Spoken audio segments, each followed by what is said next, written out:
So the solution to our problem is cuneiform. That is what historians call the written language of Mesopotamia. Whether or not they called it in their own language, we don't know what the verbal version of cuneiform sounds like. We can still translate it thanks to text written in cuneiform in other languages, but we don't necessarily have the full phonetic sounding of what it sounded like when it was spoken. But we can read it and we can understand its meaning. That's kind of cool. And that first written language, cuneiform, is really important. I'm going to show you, kind of flip back and forth between pictures if you don't mind. So cuneiform, the end product, looked like this. So as you can see, just like you have lined paper, they would make lines and write along the lines. And each one of these different patterns that you see here look like, that almost look like wedges. Or anybody here ever played golf? They look like golf tees to me. Either, Other than video games, no, I never played golf. well, if you ever play golf or miniature golf, and use a tee, that's what a golf tee looks like. It also kind of looks like splinters. But either way, you can see it's combinations of these shapes in all different patterns. And depending on how many have this way, this way, this way, this would mean different words, different ideas. So you could combine these different symbols to make different words and different ideas. This is a written language system, cuneiform. Now, cuneiform didn't start out as the wedge-shaped symbols that we see here. Initially, it was pictographic symbols. And I think earlier this year, we did a lesson where I showed you why pictographs don't really work. Do you remember when I had everybody make a drawing, like think of a cat or something like that, and then or a dog, and then like we all looked at it, and everyone's drawings were all different, all weird, 30 seconds, draw a dog, and it was all weird, right? And then when I said 30 seconds, write the word dog, everyone could read it. Because when we have a set group of symbols that stand for different things that are universal. So if I read DOG when Alex writes it, or when Aris writes it, or when Daniel writes it, I know it's saying dog. But if I ask Alex, Aris, and Dan to draw a dog, I'm probably going to be looking at three very different dogs. The amount of time that it takes for Alex, Aris, and Dan to write the word DOG is going to be a lot quicker than for them to, once again, draw DOG. Make sense? So drawing pictures or communicating orally is just not reliable, fast, and easy. So that's why written language is so important. And the first type of written language we're to deal with, like the scenario we dealt with poor Sabrina when Gurvinder set her up, was for business dealings, to have receipts of records. Because we have so much more trade, people need to have records. And governments need to have records of how much is being bought and sold. So that way they can know how much to tax. So that way they can collect more money or more goods in order, more treasure to be able to build roads and bridges and irrigation canals and walls around their city and all the different things they need to keep their society running. So cuneiform really starts off as a solution for an economic problem. We need to keep a record of our business dealings. But what's really cool, as we talked about previously, one solution to one problem can become a solution to many different problems. So say, for example, like if Bria is the queen of our city-state, and she wants to set rules that she wants everyone to follow. Well, she writes those rules down and posts them up, then everyone's going to know what the rules are, what the laws are. We're able to have laws once we have writing. Somebody posted in the chat, yes, you're our queen, Queen Bria. If let's say Michael, if Michael is sitting there and he's like, he's heard the story that His great-grandfather passed down to his grandfather, that his grandfather passed down to his father, that his father passed down to him, and he wants to write this story down, or he wants to make a record of the story. Instead of just telling it to his kids, he wants it that his words, his ideas, his imagination, this story of this demigod, half man, half god, who wants to become immortal like the gods and goes on a quest and fights all these monsters and does all these different tasks in order to try to get immortality. He has this whole story developed. If he tells it, okay, the people that hear it will remember it right at that time. But if he writes it down, we can read the story that Michael wrote 50 years later and still hear it in his words.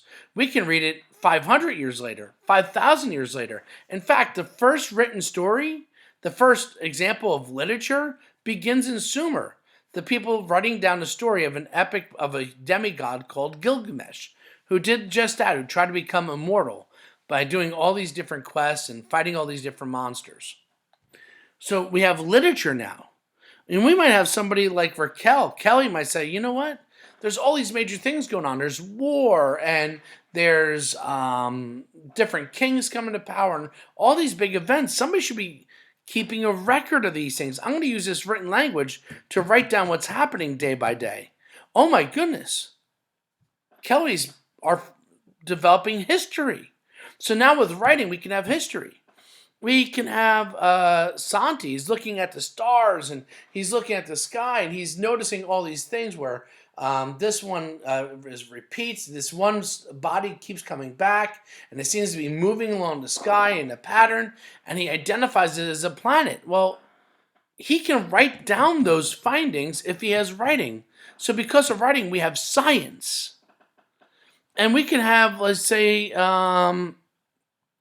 Camilla, who wants to build things and needs to come up with formulas to devise how to build a ziggurat, and she needs to write down all the numbers and all these formulas to figure out the exact specifications of how to build this.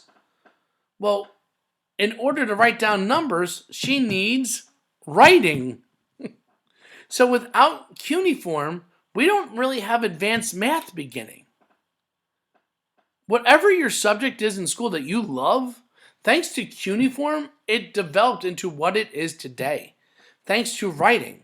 Without cuneiform, we don't have literature. We don't have poetry. We don't have letter writing. We don't have somebody like, Dan, who just fell madly in love and wants to write this beautiful poem about the love of his life. Roses are red, violets are blue, they smell kind of good, and you do too. He can't do that without writing. Ranveer needs to communicate with his best friend who lives miles away. He wants to write a letter to him. He can do that with writing. One solution to many, many, many problems. Cuneiform is that. Now, you might ask yourself, how did they write cuneiform? Did they use paper? The answer is no. They did not use paper. They did not use paper. They used the same solution that they had for building. Clay. Mud. Oh my gosh, who knew mud was so useful? All of those times when you were kids out playing in the mud, and your parents were, yeah, what are you doing? You're making a mess. You could have told them, I'm inventing. I'm innovating, Mom, Dad. I'm not getting dirty. I'm innovating. And that's the truth.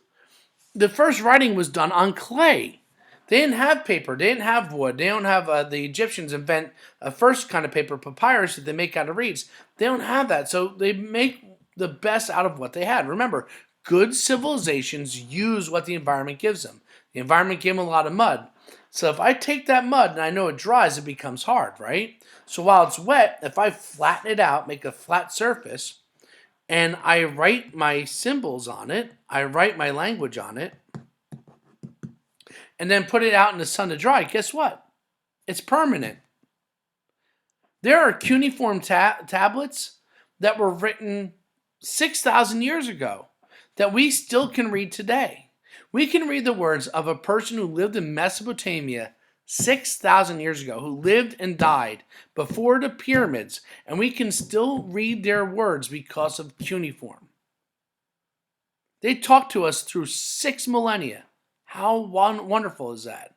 Thanks to written language. You see here they didn't have pencils yet, so they'd use what's called a stylus, almost like what you use on your phone, right? But this was like had a sharp edge, so you can cut into the clay with precision and write your messages. And what's even cool? The first eraser was their thumb. If you make a mistake, it's clay. You can rub it out and rewrite it. Now, this is my favorite thing with cuneiform. Not only did they develop ways to writing cuneiform, but they made ways of copying it really fast. This looks like a cork or something weird, but what you're looking at is a Mesopotamian copy machine. Like a stamp, they would take this roll and roll it on the clay, and it would make the same message again and again and again and again. They wouldn't even have to hand write it with the stylus. It would just roll it onto the clay and give a perfect impression of the message that they were trying to leave. How groovy is that? And we might remember I talked about Gilgamesh. There he is, the demigod who wanted to become immortal. In one of the stories, he has to wrestle a lion and tame it. And that's why he's often shown holding a lion. It shows how powerful he was. If he can tame a lion, the fiercest of all the beasts, it shows how powerful and strong he was. You might read the Epic of Gilgamesh when you're in college. People still read Gilgamesh today. How cool is that? The oldest story ever told.